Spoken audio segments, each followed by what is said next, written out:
July is finally over, and so many people are saying that this month was very short, but for me, it was the longest month ever. But I did have some really good books to read. Here are some of the books I read in the month of July. So, July reading wrap up. Let's go.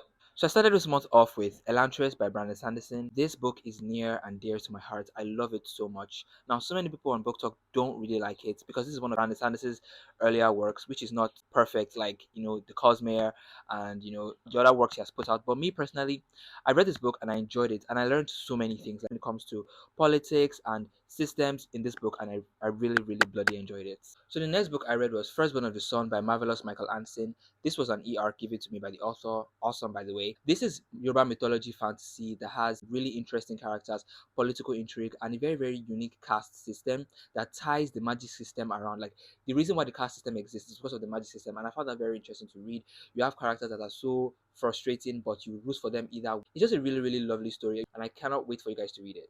Next, we have Seabreeze by Michael Naru. This is about two girls after their mother's death discover that they have superpowers, and there's an organization that trains them in how to use their superpowers. But they later find out that they have an uncle in Lagos, Nigeria, of which they travel to go and meet, and all of them go on this wild adventure into a very secret society where people they also have superpowers. The ending though is what ties the whole book together, and I think you really love this. Like, imagine if The Way of Kings and Game of Thrones had a baby. That would be Commanders of the Damned by Damola Abiodun. This is also an ER given to me by the author. This book has everything. This book has dragons, it has magic, it has people with signet. That's what it's called. That signet means they have like powers that are unique to like the royal family. So we have telepathy, we have energy blast, and this also does a fantastic job of balancing everything. You would think it's too much, but the author does a fantastic job of balancing everything, all the magic systems. And one thing I really like about this book is the history. This book has a long history going back centuries that really tie to why some of the characters in the present are making the decisions they are making.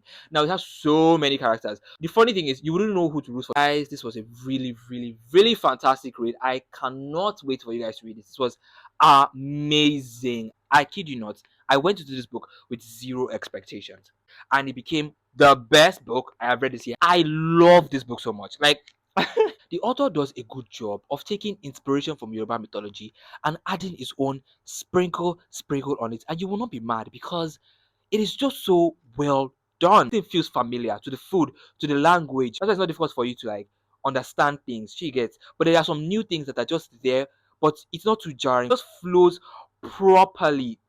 In fact, this was a very good read. I can't even lie to you. This was a very, very good read. 5 stars. Banger, bangers, bangers, bangers. Bye bye.